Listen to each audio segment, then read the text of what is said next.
ये वीडियो है प्रेमानंद जी के वीडियो के ऊपर। इसका लिंक आपको नीचे मिल जाएगा कमेंट बॉक्स में, वहाँ से आप देख सकते हैं। लंबा वीडियो है।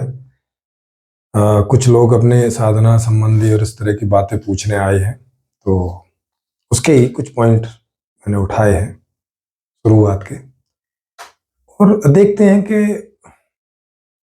ये लोग कैसी कैसी विरोधाभासी और गलत गलत बातें करते हैं। इस पर चिंतन मनन करते हैं हम लोग बैठ के। वो कह रहे हैं शुरू में कि हम वही हैं, यानी इसको तात्विक दृष्टि से बोला जाता है एक ही तत्व है पूरे जगत में, और वही एक तत्व एक से अनेक हो गया है। कैसे हो गया है? वासनाओं का जाल रच दिए इनके हिसाब से कि उस एक तत्व ने वासना का जाल रचा। एक तत्व ने, इसको फिर ये आराध्य बोल रहे हैं बाद में, ठीक है। आराध्य ने जाल रचा किस बात का? कि वासनाओं का। तो उसने अपने अंदर वासना पैदा की। वो जो एक तत्व था उसने अपने अंदर वासना पैदा की। किसने? उस एक तत्व ने। और वो अनेक हो गया, जैसे मैं, आप और वो खुद और उनके सामने जितने सब लोग बैठे, सब एक से अनेक हो गया। कैसे? वो ऐसे कह रहे हैं जैसे कि बहुत सारे घड़े हैं, घड़ों में पानी रखा हुआ है और सूरज तो एक है, और हर एक घड़े में वो सूरज का प्रतिबिंब दिखाई पड़ रहा है। तो ऐसा देखो तो ऐसा दिखेगा जैसे 100 घड़े हैं, तो ऐसा दिखेगा जैसे 100 सूरज है। मतलब हर एक घड़े का सूरज अलग है। लेकिन अगर थोड़ा सोचा विचारी करो, कुछ खोज में जाओ, तो पता चलेगा कि वो एक ही सूरज के पानी की वजह से प्रतिबिंब अलग अलग दिख रहे हैं, क्योंकि पानी अलग अलग घड़ों में है। अगर उस सारे पानी को आप एक साथ मिला दोगे तब फिर एक ही सूरज दिखेगा। लेकिन चूंकि पानी को अलग अलग बांटा हुआ है, या इसका उदाहरण आप शीशा भी ले सकते हो, जो मुंह देखने वाला शीशा होता है प्रतिबिंब वाला, कि अगर एक शीशा है तो उसमें एक ही सूरज दिखेगा। और अगर शीशे के टुकड़े कर दिए आपने, 1000 टुकड़े कर दिए, तो अब हर एक टुकड़े में एक अलग सूरज दिखाई पड़ेगा। तो ये क्या कह रहे हैं कि घड़े नष्ट होने से सूरज नष्ट नहीं होता। अब प्रॉब्लम क्या हो रही है कि ये पहले से बोल रहे हैं कि उसी परमात्मा ने वासना का जाल रचा, क्योंकि वही एक से अनेक हुआ है। इसका मतलब कि ईश्वर वासना में जीना चाहता था, ठीक। अब ईश्वर ने, क्योंकि ईश्वर ने ही ये सारी रचना करी है ईश्वर ही वासनाओं को की पूर्ति चाहता था कि मैं वासनाओं वाला जीवन जीऊं, ठीक है। अब वो एक से अनेक हो गया। अब ये कह रहे हैं कि भाई, अब ये उदाहरण कैसा दे रहे हैं? उदाहरण ऐसा दे रहे हैं कि ना सूरज तो वहीं बना हुआ है, वो ना हटा वहां से, घड़े में प्रतिबिंब दिख रहा है। तो भाई फिर ये एक से अनेक वाली आपकी कहानी तो गलत हो जाती है। अगर सूरज ही 100 घड़े में नहीं घुसेगा अंदर, तो भाई फिर वो वासनाओं को कैसे पूरा करेगा जिसके लिए उसने एक से अनेक होने की पूरी प्रक्रिया की है ना। इनकी बात यहां पे ऐसे गलत सिद्ध हो जाती है कि कह रहे हैं कि एक ही अनेक हुआ है वासनाओं को पैदा करके। और सीधी सी बात है, वासनाओं को वो जीना चाहता है। फिर उदाहरण ये कैसा दे रहे हैं कि सूरज तो एक ही, मतलब वो एक ही है और अनेक हुआ नहीं है, केवल उसका प्रतिबिंब है। माने एक अनेक हुआ नहीं है, केवल उसका प्रतिबिंब हो रहा है। ये फैलेसी आपको दिख रही है? कहाँ पे गड़बड़ी हो रही है, कहाँ पे गलती हो रही है इनकी बताने में। बता ऐसे रहे हैं जैसे सूरज ही अनेक हो गया, लेकिन उदाहरण ऐसा दे रहे हैं कि ना सूरज अनेक नहीं हुआ है, सूरज तो एक ही है, लेकिन वो बहुत सारे घड़ों में उसका प्रतिबिंब दिखाई दे रहा है। कि बिजली तो एक ही है, लेकिन अब वहां के सब उदाहरण दे रहे हैं, जैसे बिजली तो एक ही जैसी होती है, हीटर में वो गर्म करती है, एसी में ठंडा करती है, पंखे में पंखा चलाती है, और कहीं और कुछ चलाती, मतलब अलग अलग तरह का व्यवहार होता है, जबकि बिजली एक ही है। तो भाई ये बात तो इससे हो गई कि वो एक से अनेक हुआ है वासनाओं की पूर्ति करने के लिए, इसलिए वो बहुत सारा, जब अनेक होगा तो अलग अलग तरह का ही बनेगा। एक ही जैसा बहुत बनने का क्या मतलब हुआ? तो बहुत सारे वो प्राणी बनेगा, उन प्राणियों में भी बहुत सारा बनेगा, जैसे आदमी बनेगा, आदमी में भी बहुत सारे अलग अलग तरह के आदमी बनेगा। एक जैसा बनने का तो कोई मतलब है नहीं, एक से अनेक होने का तो यही मतलब है कि बहुत सारा कुछ अलग अलग तरह का बन जाए, विभिन्नता से भर जाए पूरा। ठीक। अब ये जो कह रहे हैं आगे, कह रहे हैं कि फिर परमात्मा भूल गया अपने आप को। भाई अगर उसने अपने आप को याद रखना होता, अपने आप को याद रखने के लिए तो एक से अनेक नहीं हुआ ना। समझो थोड़ा इस बात को, इनकी कितनी कितनी गलतियां हैं।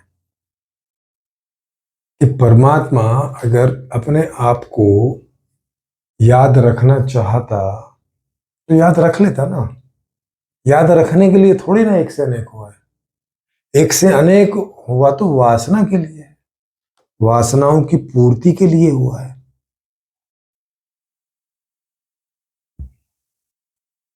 और ये लोगों को समझा रहे हैं कि वासना की पूर्ति तो करनी नहीं है तुम्हें, वो तो गलत है।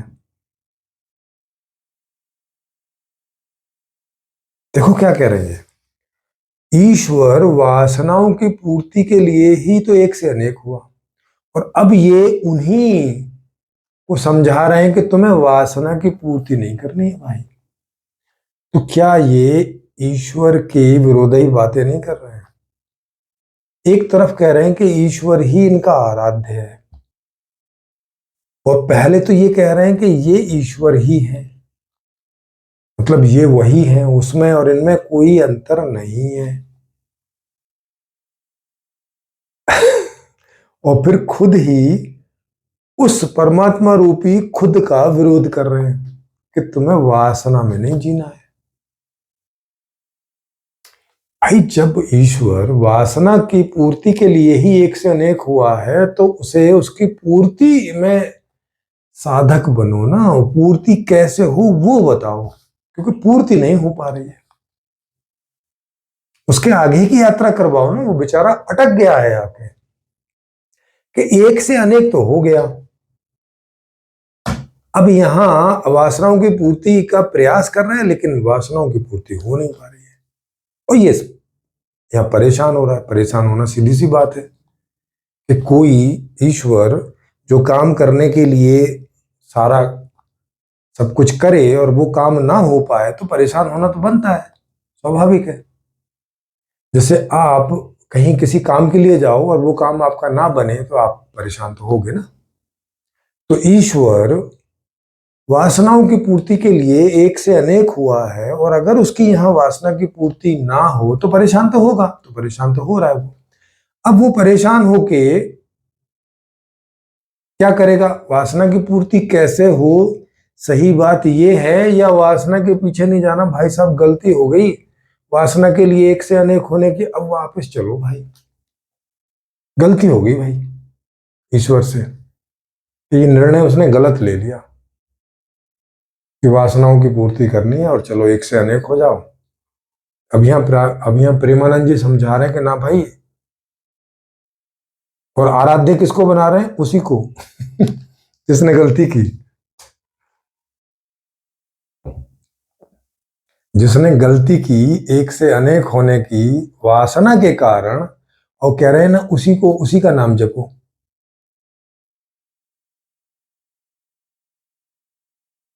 भाई ईश्वर का नाम तुम जपोगे, तुम खुद ईश्वर ही हो। वो कह रहे हो कि वहां उससे गलती हो गई कि वो वासना की पूर्ति के लिए एक से अनेक हो गया, और अब यहां जो अनेक हो रखा है उन सबको समझा रहे हो कि अब फिर से एक होना है, चलो। यहाँ गलती हो गई, गलत निर्णय ले लिया भाई। वासना वासना कोई पूरी पूरी नहीं होती, गलती हो गई भाई, चलो वापस। और कुछ समय बाद फिर वो एक से अनेक होगा और फिर गलती करेगा।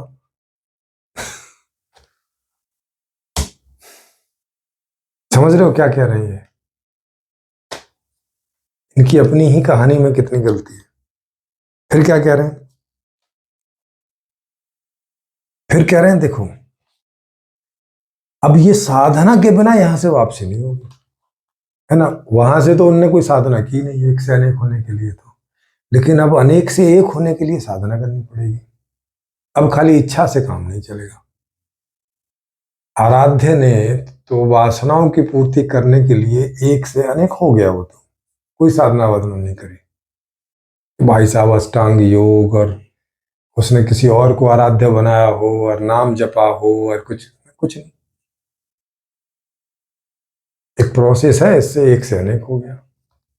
जैसे हम एक गेहूं का बीज बोते हैं जमीन में, और उसमें से कई सारे बीज बनना, कई सारे गेहूं निकल आते हैं, एक प्रोसेस है। कोई गेहूं के दाने को कोई साधना थोड़ी करनी पड़ती है एक से अनेक होने के लिए, नहीं। ये कह रहे हैं कि अब अनेक से एक होना है। भाई अनेक से एक होना क्यों है, पहले तो यहां पे बात करो। जब आपका आराध्य एक से अनेक हुआ ही वासनाओं की पूर्ति के लिए है, तो जब तक वासनाओं की पूर्ति ना हो तब तक आप ये सोच क्यों रहे हो कि अब अनेक से एक होना है, गलती हो गई है। गलती ये मान नहीं रहे कि उससे गलती हो गई है, लेकिन इनकी बातों से ऐसा लग रहा है। लेकिन अब वहां जो लोग बैठे हैं वो ऐसे सवाल पूछ नहीं सके। मैं वहां होता तो उनसे पूछता कि भाई क्या ईश्वर से ये गलती हुई कि जो वासना का आलंबन लेके और वो एक से अनेक हुआ वासनाओं की पूर्ति के लिए। और कभी तो ये अगर तब तक जिंदा रहे, क्योंकि उनकी किडनी विडनी खराब हो रखी है, तो पता नहीं कब तक जिंदा रहेंगे। अगर ऑनलाइन ओपन मंच पर कि कभी आए तो इनसे ये सवाल पूछे जाएंगे कि क्या आप मानते हो कि आपके आराध्य से, जो कि आप ही थे या हम सभी थे, उससे ये गलती हो गई कि वो एक से अनेक हुआ वासनाओं की पूर्ति के लिए,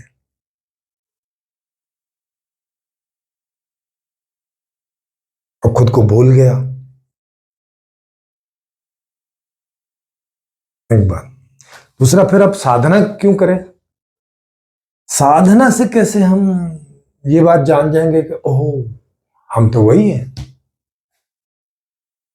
ये एनालिसिस करके तो जान सकते हैं कि भाई हम इस प्रकृति का अध्ययन करें, खुद का अध्ययन करें, और उसमें से हमें समझ में आता है कि अच्छा एक ही तत्व है जो एक से अनेक हुआ है।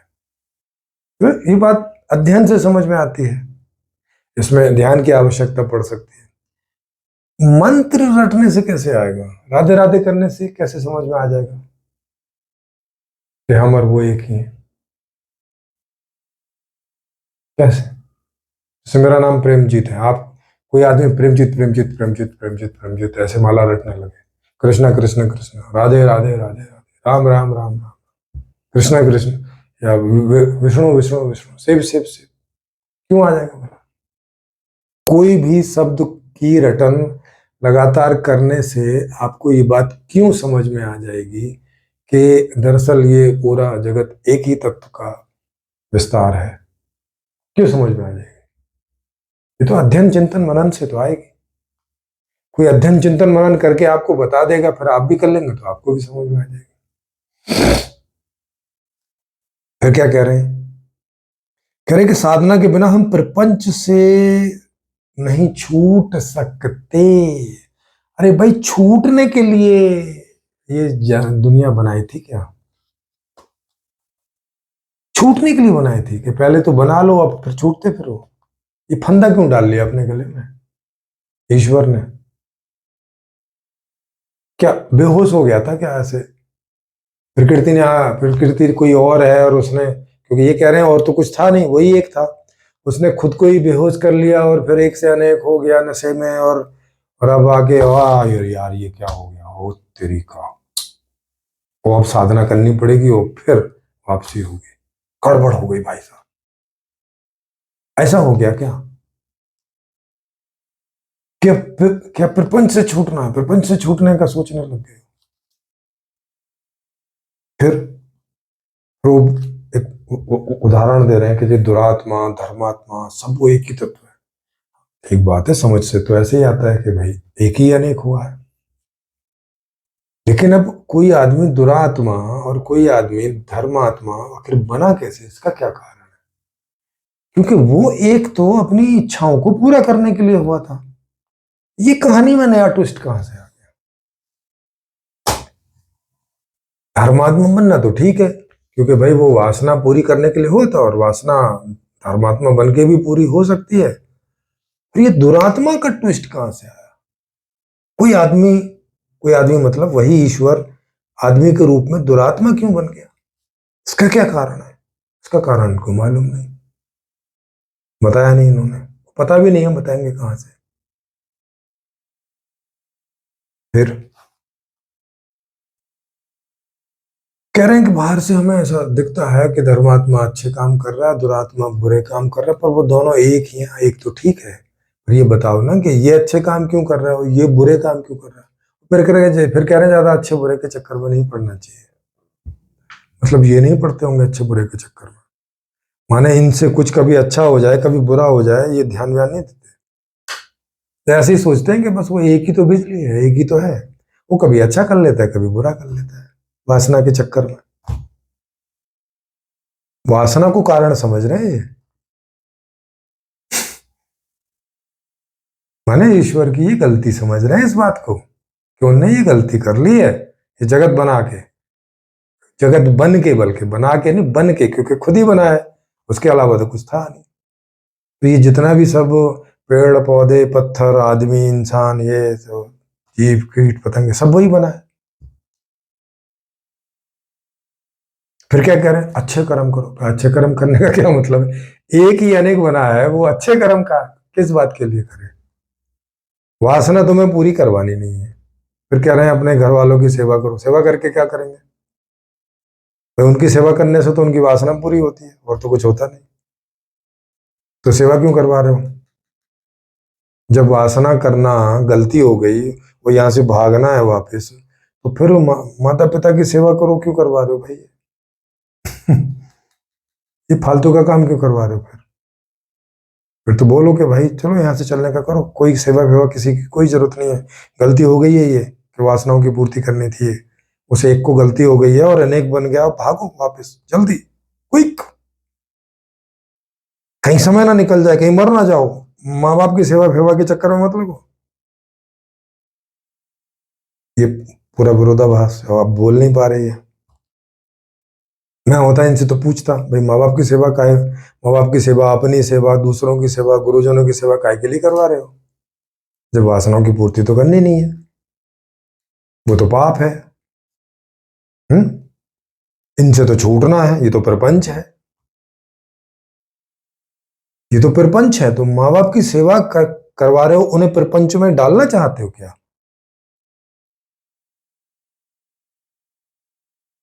उनको भी बोल देते माँ बाप को भी भाई तुम भी राधे राधे जपो, सेवा फेवा के चक्कर में ना लगोगे, कोई तुम्हारी सेवा करे तुम किसी की करो।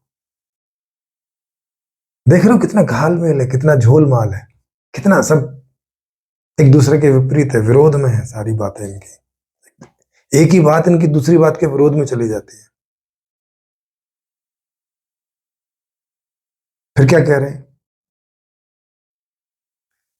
फिर कह रहे हैं कि साधना वाधना करोगे तो फिर तुम वही हो जाओगे, फिर खोजने वाला ना रहा, फिर तुम वही हो जाओगे। जब अभी भी वही है, वही हो जाएंगे, अभी होने में क्या समस्या है? जैसे लोहा अभी लोहा है, और फिर वो जान जाएगा कि वो लोहा है, और फिर भी लोहा ही रहेगा, फिर फर्क क्या पड़ा? भाई कोई भी जो तत्व है उसके जो गुण होते हैं, उसमें जो गुण होते हैं वही तो प्रदर्शित होते हैं। वो चाहे जानता हो अपने आप को चाहे ना जानता हो। जैसे पानी के जो गुण हैं वही प्रदर्शित होंगे, पानी अपने आप को जाने चाहे ना जाने। तो मेरे अंदर जो गुण होंगे तो वही प्रदर्शित होंगे, मैं अपने आप को जानूं चाहे ना जानूं। मैं कुछ और मैं भूल गया हूं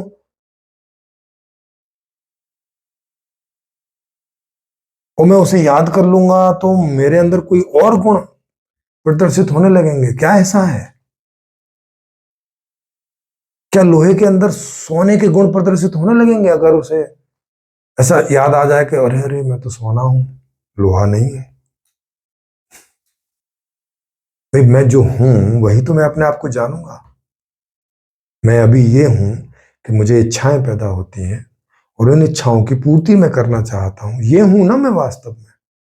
ये कह रहे हैं ना ना तुम ये ना हो, तुम वो हो जिसको इच्छाएं नहीं पैदा होती, जिसको कोई इच्छा पूरी नहीं करनी है, जिसको मुक्ति पानी है, तुम वो हो। अरे यार क्यों झूठ बोल रहे हो? अभी तो तुम ऊपर कह रहे हो कि परमात्मा वासनाओं का जाल रच के एक से अनेक हुआ, मतलब ये वासनाएं परमात्मा में ही है। ये वासना परमात्मा में है और मैं परमात्मा ही हूं, तो ये वासनाएं मुझ में ही हुई ना। तो फिर मुझे वासनाओं से भागने के लिए क्यों बोल रहे हो? मुझे प्रपंच से भागने के लिए क्यों बोल रहे हो? फिर प्रपंच तो ये मुझ में ही हुआ, एक ही अनेक हुआ है। ये प्रपंच भी वही हुआ है, ये कप भी वही है, ये मोबाइल भी वही है, मैं भी वही हूं, ये किताब भी वही है। तो ये सारा प्रपंच तो वही है। तो ये प्रपंच से छूटने की बात क्यों कर रहे हो भाई? ये क्या बात? मुझसे मुझको मुझसे ही छूटने की बात क्यों कर रहे हो? मेरे ही एक रूप को मेरे ही दूसरे रूप से छूटने की बात क्यों कर रहे हो?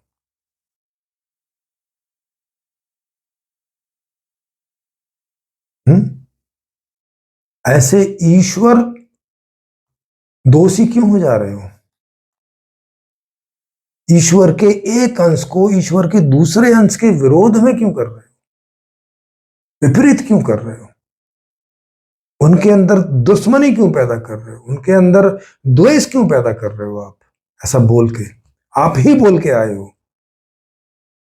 जब मैं अपने आप को जानूंगा कि मैं वही हूं और उसने माने मैंने ही वासना की पूर्ति के लिए इस दुनिया को रचा और ये सब मैं ही हूं, तो मैं इस सब प्रपंच से छूटना क्यों चाहूंगा? मैं माता पिता से छूटना क्यों चाहूंगा? मैं भोजन से छूटना क्यों चाहूंगा? मैं कपड़े से छूटना क्यों चाहूंगा? मैं बढ़िया से घर से छूटना क्यों चाहूंगा? मैं सुख सुविधाओं से छूटना क्यों चाहूंगा? क्यों? जब ये सब मैं ही हूं तो।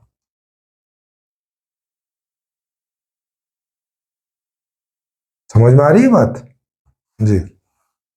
फिर क्या कह रहे हैं? फिर कह रहे हैं ज्ञान होने के बाद आराध्य के अलावा कुछ नहीं बचता। अब या तो इनको ज्ञान नहीं हुआ है, ये रटी रटाई बातें बोल रहे हैं, जो कि रटी रटाई ही बोल रहे हैं। अब तक की बातों से आपको समझ में आ गया होगा कि एक्चुअल में इन बातों पर इन्होंने कभी सोचा विचारा भी नहीं है। किताबों में पढ़ के और यहाँ लोगों को सुना रहे हैं बस, और यही सुनाते ही आए हैं पूरे जीवन, खुद को भी सुनाते ही आए। कभी एनालिसिस किया नहीं है कि एक ही बात दूसरी बात के से गलत सिद्ध हो जा रही है। तो क्या कह रहे हैं? ज्ञान होने के बाद आराध्य के अलावा कुछ नहीं बचता। आराध्य मतलब कि अब तुम वही हो। जब वही हो और उसने ये दुनिया वासना की पूर्ति के लिए ही बनाई है, तो भाई साहब आप यहाँ पर क्यों लोगों को ये विरोधी उपदेश सुना रहे हो कि भाई प्रपंच से छूटो, प्रपंच से भागो? ये अपने आराध्य की विरोधी बात क्यों कर रहे हो? अपने ही विरोधी बात क्यों कर रहे हो? क्योंकि आप वही हो। और जब आप वही हो तो अपना ही नाम जपने का क्या मतलब है? माने राधे भी आप ही हो, प्रेमानंद भी आप ही हो, कृष्ण भी आप ही हो। हम्म? वो तब तो आप ही हो। तो अब राधे राधे राधे राधे, अब काहे के लिए जप रहे हो? लोगों को ये बता भी रहे हो कि तुम वही हो, और फिर उन्हें कह रहे हो राधे राधे जपो। राधे राधे क्यों जपे? फिर अपना नाम क्यों ना जपे?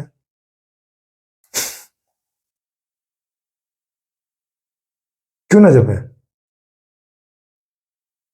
और मैं मेरा ही नाम जप के क्या पाऊंगा? दुनिया तो बनाई है वासनाओं की पूर्ति के लिए, तो वासनाओं की पूर्ति के रास्ते पे चलो ना। सही मार्ग तो वो है कि जिस उद्देश्य की पूर्ति के लिए उस एक तत्व ने इस पूरी दुनिया को रचा है, अपने आप को रचा है, इतना एक से अनेक हो गया है, तो उसी मार्ग पे चलो ना। उसके विरोधी क्यों हो जा रहे हो तुम? ईश्वर विरोधी क्यों हो जा रहे हो? खुद के विरोधी क्यों हो जा रहे हो? और औरों को भी खुद के और ईश्वर के विरोधी होने को क्यों बोल रहे हो? आई होप कि आपको ये सब गड़बड़ झाला समझ में आ रहा होगा। ये दुनिया, ये जीवन सुखी होने के लिए हुआ है, वासनाओं की पूर्ति के लिए हुआ है। वासनाओं से दूर भागने के लिए नहीं हुआ, खुद को याद रखने के लिए नहीं हुआ कि मैं वही हूं। वासनाओं की पूर्ति के लिए हुआ है। हाँ, जिन्हें जानने में भी मजा आता है तो वो अपने आप को जान लेते हैं, और जानने में उन्हें समझ में आ जाता है कि ठीक है, हम सब एक ही हैं, और एक ही तत्व अनेक हुआ है, और वासना के लिए ही हुआ है। तो फिर लोगों को ये नहीं बोलते कि वासना छोड़ो, उनको बोलते हैं कि वासना को ढंग से पूरा करना है। किन कारणों से पूरी नहीं हो रही है, उन कारणों का निवारण करके और फिर ढंग से पूरी करेंगे। सब जितने भी यहाँ सब अनेक हैं, वो सब मिलके एक दूसरे की वासनाओं की पूर्ति में लगेंगे। ये सही नीति होगी, ये सही उपदेश होगा, ये ईश्वर के अनुकूल, माने वो जो एक तत्व है, जो मैं हूं आप हैं, उसके अनुकूल ये सही उपदेश होगा, ये सही निर्णय होगा कि हम सब मिलके यहाँ दुखों को दूर करें, वासनाओं की पूर्ति पर लगें, ताकि आगे जो और अनेक अनेक आएंगे चेतन के रूप में, उन सब की वासनाओं की पूर्ति बिना दुखी हुए होती रहे लगातार, जब तक भी हमें वासनाओं की पूर्ति करनी है। जब वासनाओं की पूर्ति करते करते पूरे हो जाएंगे कि बस अब बहुत हो गया, तब ये अपने आप सिमट जाएगा, तब हम अपने आप सिमट जाएंगे, तब इच्छा ही नहीं होगी, तो यानी वासना पूरी होकर समाप्त हो चुकी होगी, कंप्लीट होकर। ये तो बीच में से भागने के चक्कर में, त्याग करके भागने के चक्कर में, जबरदस्ती। ये एक्चुअली ईश्वर विरोधी है, ये ईश्वर के समर्थक नहीं है, अज्ञानता बस। ये भी ऐसा क्यों कर रहे हैं? अज्ञान में, अज्ञानी है। ढंग से जो जो ज्ञान लोगों को बता रहे हैं, उसी का ढंग से इन्होंने एनालिसिस नहीं किया, किसी ज्ञानी के साथ चर्चा नहीं की, जो पीछे से अज्ञान में बातें चली आ रही हैं, उनको ये भी आगे ढो रहे हैं इसी प्रकार। आई होप कि आपको ये बात समझ में आई होगी।